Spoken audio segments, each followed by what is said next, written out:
No sé qué te parece. A ver, Mira el maqueta. qué bonito. Sí, el logotipo a lo mejor un poquito más grande, ¿no? Sí, bueno, así también. Está bien, ¿no? Es Me una gusta. pasada. Me encanta el contraste de rojo, blanco y negro. Sí. Voy. Sí, bella.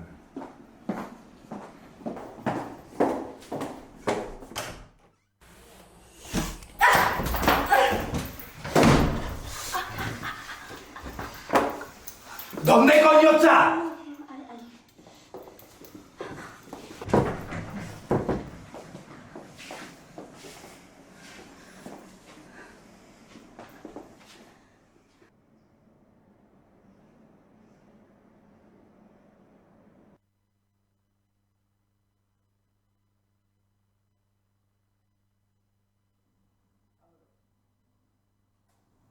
Buenas tardes y bienvenidos al Rincón del Sentimiento, un espacio en el que los escritores se quitan el traje literario y dejan sus emociones al desnudo. Soy Paula Mateo y en el programa de hoy tenemos a un invitado muy especial. Estamos aquí con Borja Castro, autor de Un rey en el norte. Borja, ¿cómo estás? Buenas tardes, Paula. Muy bien, encantado de estar aquí contigo. Y nosotros de tenerte. Bueno, Borja, tú ahora estás viviendo aquí en el sur, llevas mucho tiempo viviendo por aquí, pero realmente eres del norte, ¿no? ¿Eso tiene algo que ver con que tu libro esté inspirado en la batalla de Covadonga? Tiene todo. Yo soy asturiano de nación, pero sevillano de adopción. O sea, soy español completo de norte a sur. Y sí tiene todo que ver porque el objetivo o la idea de escribir esta historia fue precisamente contar una parte muy importante que es mítica, legendaria de la historia de mi tierra, desde una perspectiva lo más épica posible, para acercarla también a las formas nuevas de la narrativa y hacerla atractiva más allá de la historiografía que se ha llevado hasta ahora. Y bueno, a ti te gusta mucho la historia, te gusta desde pequeño y supongo que para este libro te has tenido que documentar mucho, has tenido que consultar mucha bibliografía, entrevistar a expertos y bueno, y todos los trámites que la documentación requiere. ¿Has desmontado algún mito que tuvieras asimilado o que conocieras de cuando empezaste a estudiar historia con el proceso de documentación de este libro? Más que desmontar mitos, pues incluso como con los personajes, con el personaje archiconocido de Pelayo. Hay mucha gente que cuando escribe sobre algún personaje muy conocido dice que intenta desmitificar el personaje. A mí en realidad me gusta remitificarlo. En lugar de desmontar mitos, yo me he encontrado con que hay muchos más mitos por debajo que se pueden incorporar a esa historia, que precisamente al conocerlos podemos conocer mejor cuál sería la mentalidad de estas personas que vivieron en aquel momento y que se echaron al monte en algún momento entre el año 718 y 723 en el entorno de Covadonga. Así que sí he mantenido mitos que tienen poca credibilidad. Entonces, podría desmontarlo, pero no es mi labor. Yo no soy historiador, esto no es una obra de historiografía, es una narrativa, a fin de cuentas. Entonces, incluso cosas que tienen poca credibilidad, voy a comentar sin falta que se haga mucho spoiler, pero un poquito, como por ejemplo la idea esta del Pelayo casi santo, que se quiere hacer esa imagen a partir del siglo XV aproximadamente, lo lleva de peregrinaje a Jerusalén. Es muy poco probable que el Pelayo histórico, el Pelayo real, hubiese ido a Jerusalén, por todos los componentes que tenía ese personaje y por lo que era Jerusalén en aquel momento y cómo estaba, pero a mí me sirve precisamente para después meter en la narrativa de por qué es Pelayo y no otro de los personajes de esa corte, de ese reino caído, el que toma la iniciativa de enfrentarse a los invasores, porque precisamente él ya los ha conocido en un territorio que ellos controlaban, como era por entonces la ciudad de Jerusalén. Así que no he desmontado realmente nada, sino que he incorporado todos los mitos, incluso los que yo mismo considero que no son del todo creíbles, pero he querido conjuntarlo. También en un acontecimiento que pasó hace tanto tiempo, hace aproximadamente 1300 años, ahora... Precisamente, yo en 2018, cuando se celebró el 1300 aniversario de la creación del Reino de Asturias, fue cuando empecé a decir, oye, esto me gustaría a mí plantearlo de esta manera, algo, lo digo a las claras y es un guiño el propio título, contar la historia del inicio de la Reconquista, pongámosle comillas, pero es como se conoce la Reconquista, al estilo de Juego de Tronos. Es cuando empecé a pergeñarlo y lo publiqué precisamente en mayo del 2022, porque es cuando el 28 de mayo, según la mayoría de las crónicas más aceptadas historiográficamente, se ha cumplido el 1300 aniversario, no 1301 ni 1302, el 1300 exactamente, de ese enfrentamiento en Covadonga. Qué interesante. Y hablando de las crónicas, antes comentábamos que de una crónica a otra en ocasiones suele haber mucha diferencia. A lo mejor una cuenta que un acontecimiento pasó un año y la otra 3 años después, como que hay algunas incongruencias. ¿Eso cómo lo has afrontado? ¿Para qué te han servido esas perspectivas aunque tengan una cronología diferente? A ver, ten en cuenta que son crónicas que se escribieron par de siglos después y aún así son las más, digamos, contemporáneas a los hechos, y en realidad son una copia de la otra. La crónica albeldense es una copia de la crónica al Sebastianum. Entonces, ellas mismas se copian, pero cada uno de los copistas se iban incorporando cosas de su propia creatividad. Al fin y al cabo, como hacemos también los novelistas. Entonces, por eso muchas veces las crónicas históricas de esta época, que se le vino después a llamar la Edad Oscura, precisamente por eso, porque los datos son muy escasos y a veces contradictorios entre sí, es muy difícil seguirles una pista como una documentación realmente fiable. Entonces, como narrativa, pues se le puede prestar atención, pero desde el punto de vista de una documentación veraz, lo más interesante es ponerlas en contraposición precisamente con las crónicas del otro lado.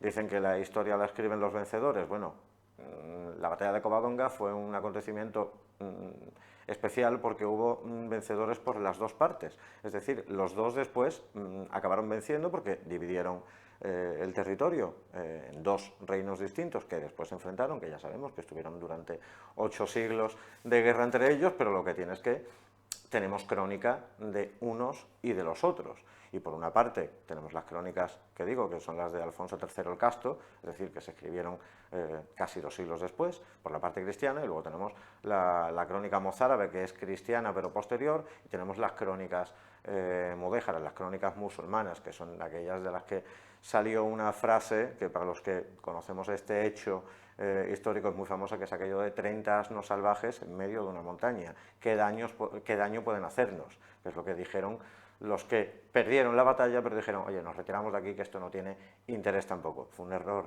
estratégico militar para ellos bastante importante. Y todos esos documentos de hace tanto tiempo, ¿cómo los has conseguido? ¿Yendo a archivos, buscando...? Las crónicas están digitalizadas ahora mismo. Hace mucho tiempo que me puse con la parte de la documentación, no te lo pongo en pie exactamente en qué universidad está, pero accedí a los facsímiles y a la copia digitalizada y a las traducciones, porque al fin y al cabo son crónicas que están escritas en castellano antiquísimo, latín avanzado, que no hay manera de entenderlas para alguien que no esté muy versado en ese tipo de léxico. Entonces, pues siempre hay transcripciones y traducciones, y es por donde yo me empapé. Y luego, lógicamente, la traducción de las crónicas árabes, porque yo árabe no entiendo. Ya, me imagino. Y la, la Reconquista sabemos que, bueno, la Reconquista, la batalla de Covadonga sabemos que pasó en tu tierra, pero ¿a ti la cronología de la Reconquista en general te llama mucho la atención o simplemente escogiste la batalla de Covadonga, bueno, pues porque pasó en Asturias, pero te gustan más otros periodos de la historia? Hablamos del término reconquista, porque eso da para un debate de que tengamos para otra media hora. A ver, reconquista. La reconquista, si estamos hablando de la Edad Media en la península ibérica, en España, en Hispania o en este entorno territorial, evidentemente a mí, como amante de la historia, la parte de la historia que más me interesa es la Edad Media, por un motivo muy sencillo, es que fueron 1000 años. Es que la Edad Media fue muy larga, ¿vale? Y durante la mayor parte de esos 1000 años, aquí hubo una serie de guerras, de alianzas, guerras entre taifas, guerras entre reinos cristianos, taifas musulmanas aliadas con reinos cristianos contra otras taifas musulmanes y otros reinos cristianos. Entonces, el inicio de todo eso sí que fue una polarización, porque era lo que había y lo que entra, que fue a raíz de ello por lo que ocurrió esta batalla. Y precisamente es lo que yo he querido contar y en lo que me he querido meter un poquito más, que es en la relación entre los distintos pueblos que por entonces estaban habitando la península, por zonas y en algunas partes más entremezclados, y cómo cuando llega un enemigo extranjero completamente distinto, se identifican entre ellos como similares y llegan a tener esa unión contra el que viene de fuera. Entonces, el resto de la Reconquista es un liazo enorme, si digo, de contar esto al estilo de Juego de Tronos. Si en algún momento se hiciese una saga completa del desarrollo posterior de todas estas alianzas, hombre, narrativamente no se podría hacer, sencillamente. O sea que... Ahí es muy amplio todo. Exacto. Y... Que Reconquista no es algo que fuese una guerrita de 15, 20 puntual. años. Estamos hablando de 800 años, por eso Reconquista, Edad Media en España, simplemente. Ya. Y otra cosa que me llama la atención es que has cogido personajes históricos que son reales, tienen nombre y apellidos, pero les has cambiado el nombre, les has puesto unos nombres un poco... No, te explico. Los que le han cambiado los nombres son las crónicas neogoticistas, es decir, de Alfonso III en adelante, e incluso en aquel momento no se le cambiaba el nombre. Lo que se le han cambiado el nombre, digamos, es en la historiografía académica posterior, que yo siempre pongo el mismo ejemplo, que por ejemplo, el rey más importante de su época de Europa, Liubagild se llamaba, que era el rey godo, padre de Hermengild y de Ricard, acaba pasando la historia como Leovigildo, el padre de Hermenegildo y de Recaredo, que tiene narices llamarle Recaredo en vez de llamarle Ricardo. Entonces, la castellanización de los nombres que se ha dado después, a mí, dicho en andaluz, siempre me ha dado mucho coraje, porque Leovigildo, más que a gran rey medieval, suena a señor de pueblo. Sí, sí, total. Entonces yo lo que he querido es mantenerle, excepto en algunos casos como el de Pelayo, que por comodidad, por reconocer el personaje, es mantener la forma original de los nombres germánicos y célticos. Entonces, por ejemplo, Alfonso no se llama Alfonso, se llama Azalfons, porque era su nombre y era como lo llamaban. Imagínate que leer una novela histórica es como montarte en la cuna del caballo de Troya de J.J. Benítez, ¿vale? Y aparecer en la época en la que quieras aparecer. Si tú llamas es Leovigildo, a Leovigildo él no se daría por aludido. Le tienes que llamar Liubagild, que es su nombre. Madre mía, qué curioso. ¿Y esto mismo también ocurre con algunas localizaciones? Con casi todas. De hecho, en la novela yo he puesto el nombre de las localizaciones, bien sean ciudades o lugares más amplios, comarcas y tal. Las que no tengo claro cuál fue el nombre sin meter la pata, ¿vale? Las he puesto en cursiva. Porque, por ejemplo, igual que el río Sella aparece como el río Salia, aparece en letra normal, ¿vale? Pero, por ejemplo, el río Caudal no hay constancia de cómo se llamase en el momento, pues entonces el caudal aparece en cursiva. Madre mía. ¿Y cuál fue el...? ¿Tú estos nombres los conocías ya de antes? Algunos sí, otros no.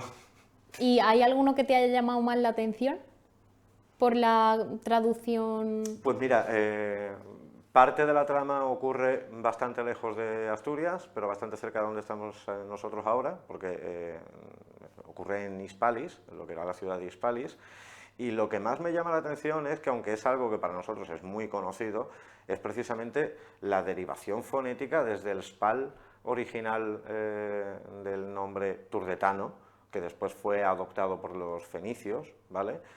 Hasta la palabra Sevilla, que es como la conocemos ahora, porque es esa derivación de spal, spala, spali, hispalis, bali, isbili, isbilia, sibilia, Sevilla. O sea, eso es lo que más me ha llamado la atención, que tú coges el principio y coges el final y, salvo que conozcas bien todos los pasos que has seguido, no los relacionas, no hay manera de relacionarlo fonéticamente. La verdad es que por sí. eso, por todos esos saltos de lenguas tan distintas. Una lengua de origen semítico, como es el fenicio, adopta una palabra indoeuropea, como es de los turdetanos, y después tiene el salto latino de Hispalis, y después la injerencia arábiga de Isbilia, hasta llegar a la castellanización de Sevilla. La verdad es que es el nombre que más me llama la atención, la evolución que tiene. Es muy curioso porque, por ejemplo, si no me equivoco, Asturias antes era Asturia, Sí, sin la S. Sí, aquí aparece Asturias y hay un momento en el que quien lo lea que disfrute ese momento concreto, pasa a llamarse Asturias, pero es, digamos, un anacronismo intencionado. Asturia proviene del Conventus Asturum, de la división romana por tribus o clanes, pero pasa a llamarse Asturias en el momento en el que se divide, digamos, la antigua provincia o el antiguo convento de Asturias entre la Asturia de Oviedo y la Asturia de Santillana, que es la actual Cantabria. Entonces, al conjunto se le llama Asturias, las Asturias, porque son dos zonas, que al final acaba tomando el nombre solo la Asturias de Oviedo, y la Asturia de Santillana vuelve a retomar poco a poco, como hasta el momento actual, que se llama oficialmente la comunidad autónoma, el nombre original de Cantabria, que era el nombre que tenía también en el momento de esta narración.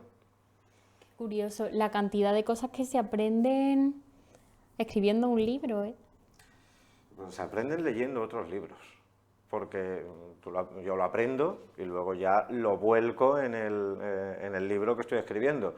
Evidentemente, si no aprendo lo anterior, en el libro puedo meter la pata, y seguro que hay, aparte del anacronismo intencionado que he dicho, y algunos que hay también, porque lo que he dicho de meter mitos que me ayuden a soportar esa narrativa,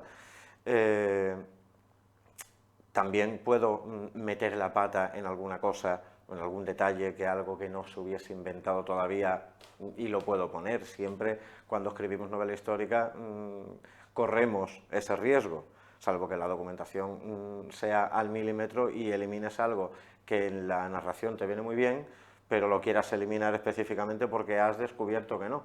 De hecho, durante el desarrollo, este libro tuvo varias fases de escritura, y hubo un descubrimiento de la misma época que me obligó a cambiar gran parte de la trama y a reescribir mucho de lo que tenía anteriormente. No por eliminar algo que hubiese metido, sino por incorporar algo que era muy interesante y que me parecía extraordinariamente sugerente como para dejarlo pasar por alto. Y te lo cuento, y es que además es sobre lo que después pivotó todo el desarrollo narrativo. No es una novela solamente sobre Pelayo y los suyos en Covadonga, sino que tiene mucha importancia también el personaje de Pedro de Cantabria, ahora que acabo de hablar de Cantabria, que en la narrativa le llamo por el nombre germánico original, Peter, ¿vale? Peter, sin la E final, Peter.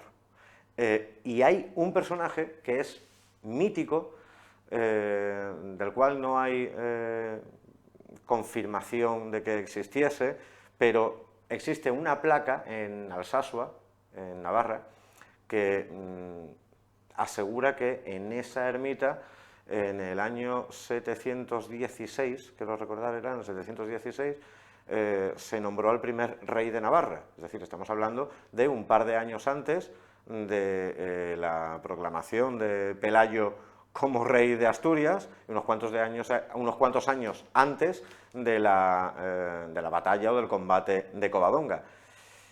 El hecho de que existiese esta franja en el norte con distintos aspirantes a reyes me ha dado mucho juego para hacer esto, como digo, un auténtico juego de tronos que acaba derivando en ese enfrentamiento, que no es algo tan polarizado como moros contra cristianos solamente, ahí hay mucha más intríngulis.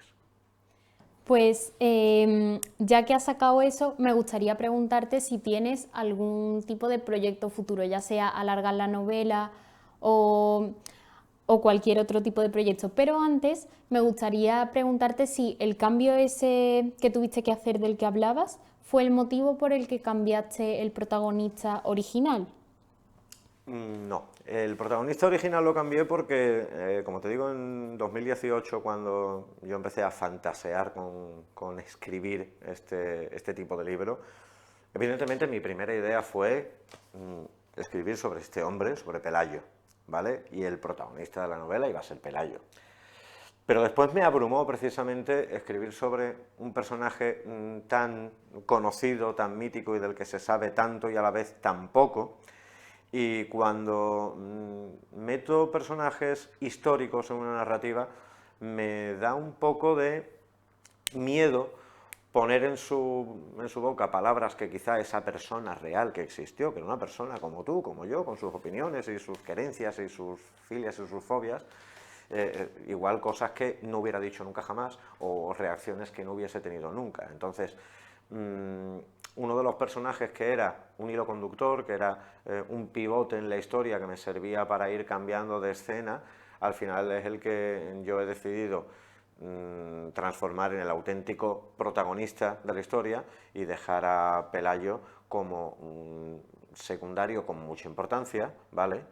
Casi un deuteragonista, pero sin tener ese peso completo en la narración. Y de ahí salió Edric, que Edric sí es un personaje completamente mío y es el que me da la oportunidad de mostrar realmente lo que yo quería mostrar en la narración, porque es un godo, no es extranjero, pero es un poco distinto a los célticos, astures, que están en aquella zona.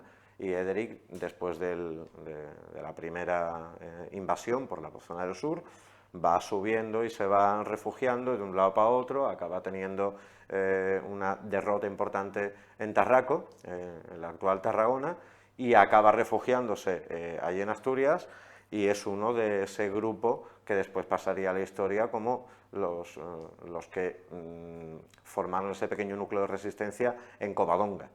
Entonces, le he querido poner, digamos, cara a esos otros, pues se sabe que serían en torno a 300, liderados por Pelayo, es decir, hay 299 de los cuales no se sabe el nombre ni se sabe nada. Así yo le he puesto nombre, le he puesto cara y le he puesto historia a uno. Y ahora que hemos mencionado tanto a Pelayo, no sé si los espectadores se habrán percatado antes, pero cuando han mencionado a Pelayo como protagonista original, te ha señalado la camiseta. La camiseta de mi amigo David Mayo, la diseñó él y es la cara de Pelayo formando la misma cueva de Covadonga y dentro pues Pelayo esperando a la batalla. Es una maravilla de un amigo que me ha hecho un par de cositas también, el book trailer y un par de cosillas más son suyas, que diseña camisetas y diseña portadas para discos de heavy, de rock, y esto es una maravilla. Esta ya de hecho la había yo echado el ojo antes de publicarse el libro. La verdad es que es muy, muy interesante que tengas merchandising de tu libro. Bueno, la camiseta salió antes que el libro. Ah, bueno. Me sirve mucho, digamos, pero la camiseta salió antes. Y ahora sí que sí, te quiero hacer esa pregunta. ¿Qué proyecto tienes entre manos? ¿Estás pensando en escribir un segundo libro? Estoy pensando en escribir 5 o 6 más. Lo que pasa es que ahora mismo estoy sinceramente entre 2 opciones. Una, que tiene relación también con otra, porque me ha gustado hacer el juego de una efeméride, ¿vale? Una tiene una relación con una efeméride que también está a punto de ocurrir. No voy a decir por no dar ideas tampoco a nadie que vaya a decir, pues lo escribo yo.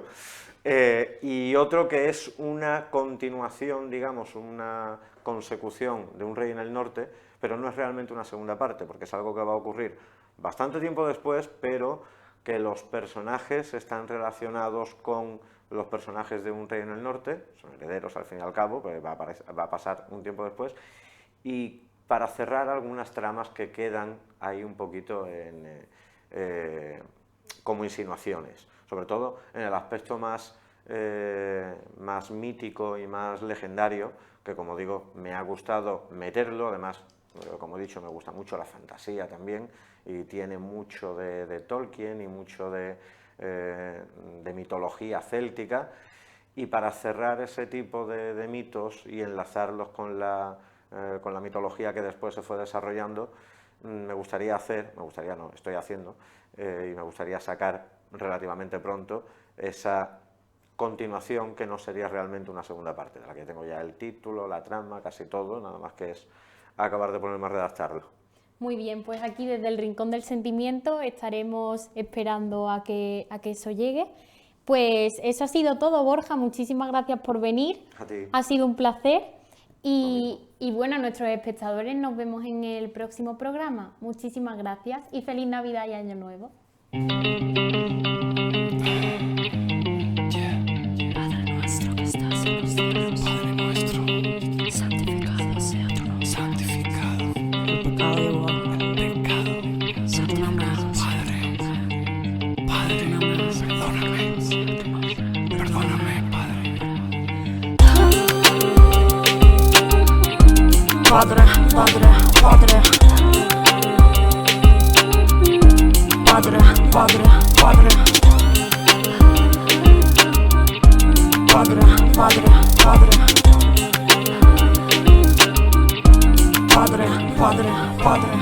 Ojo por ojo mi flow, aprieta el gatillo, let's go. Cuando cae el sol, sale a la calle, no hay nadie, conduce hasta el barco. Yo escolto al que quiso ser cura y acabó siendo narco.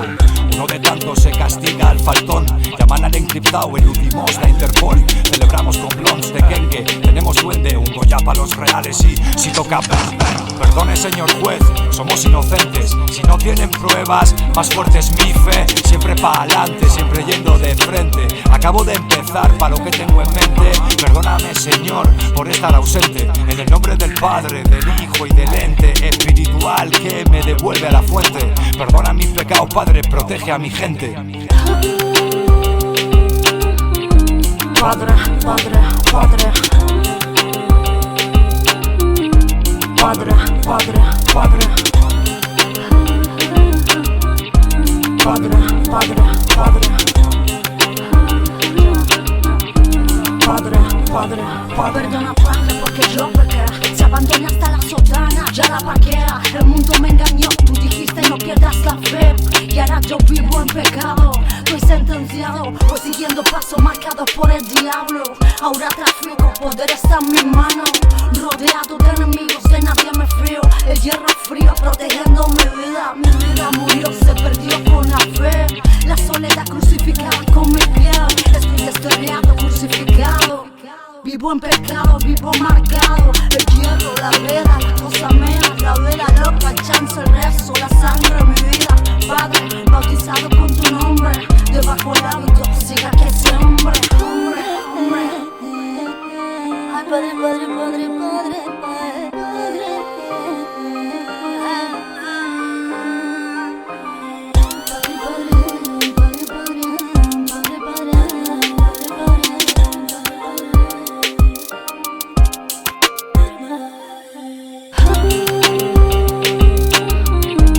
Padre, Padre, Padre.